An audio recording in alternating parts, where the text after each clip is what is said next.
And while there are plenty of lessons I could share, there are three that I'd like to emphasize today.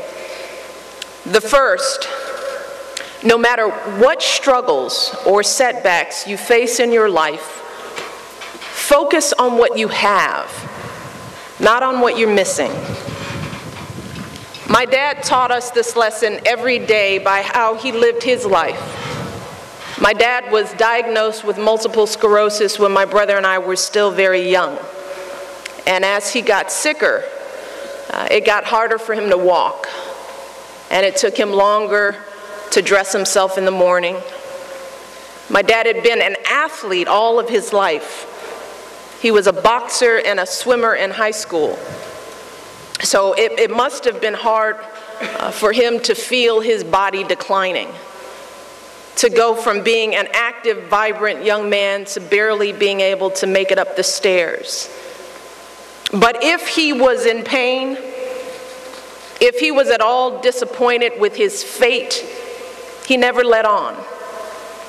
He never stopped smiling and laughing, and even as he struggled to prop himself up on his crutches to teach us to catch a ball or hold a bat or throw a punch.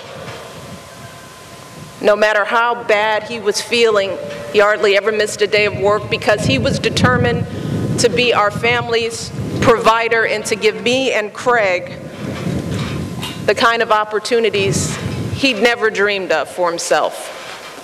And there is not a day that goes by that I don't think about how our dad and how much he sacrificed for me and Craig to be the people we are today. And today, as First Lady, I see that same spirit, you know, that same kind of sacrifice in people I meet all across this country. I see it in parents like my dad, struggling to support their families. I see it in students like all of you working so hard to get an education. I see it in young people who are serving this country in uniform, facing challenges that most of us couldn't even imagine. And I've seen this firsthand, the sacrifices that our American heroes are making. As First Lady, I've had the extraordinary privilege of visiting wounded warriors in military hospitals all across this country. Many of them are your age or younger, and they have suffered terrible injuries. Some of them have lost a limb. Some of them have lost 2 limbs, some 3. They've endured dozens of surgeries. They've spent months learning to walk again and to talk again. But despite the challenges, they persevere. They aren't looking back. They aren't dwelling on what they've lost. Instead, they are making plans for their lives. They're reimagining their futures. They tell me they're not just going to walk again, they're going to run, and they're going to run marathons. I recently met a young Navy lieutenant named Brad Snyder who'd been blinded by an IED explosion in Afghanistan. He competed in this year's Warrior Games as a runner and a swimmer. And of his service, he said this, he said, "I am not going to let my blindness build a brick wall around me. I'd give my eyes 100 times again to have the chance to do what I have done and what I can still do." And graduates, more than anything else, that will be the true measure of your success. Not how well you do when you're healthy and happy and everything is going according to plan. But what do you do when life knocks you to the ground and all your plans go right out the window? In those darkest moments, you will have a choice. Do you dwell on everything you've lost, or do you focus on what you still have and find a way to move forward with passion, with determination, and with joy?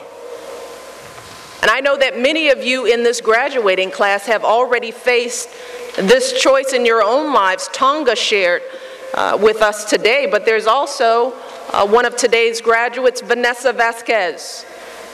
Vanessa's parents are agricultural workers with a grade school education, and she came to Oregon State determined to build a better life for her 4-month-old daughter.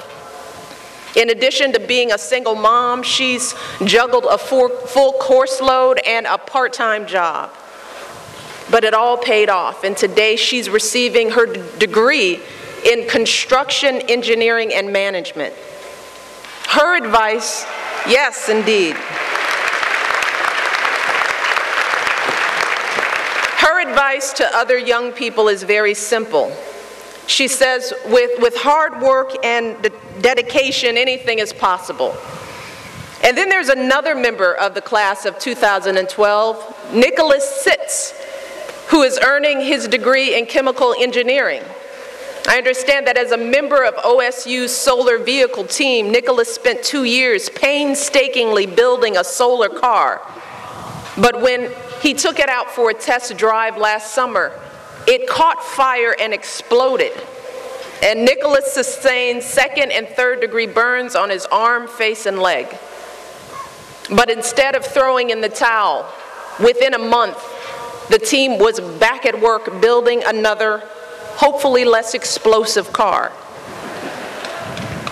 Vanessa and Nicholas and the OSU solar team didn't give up when things got hard. Instead, they just dug deeper and worked harder and refused to give up on the success that they dreamed of.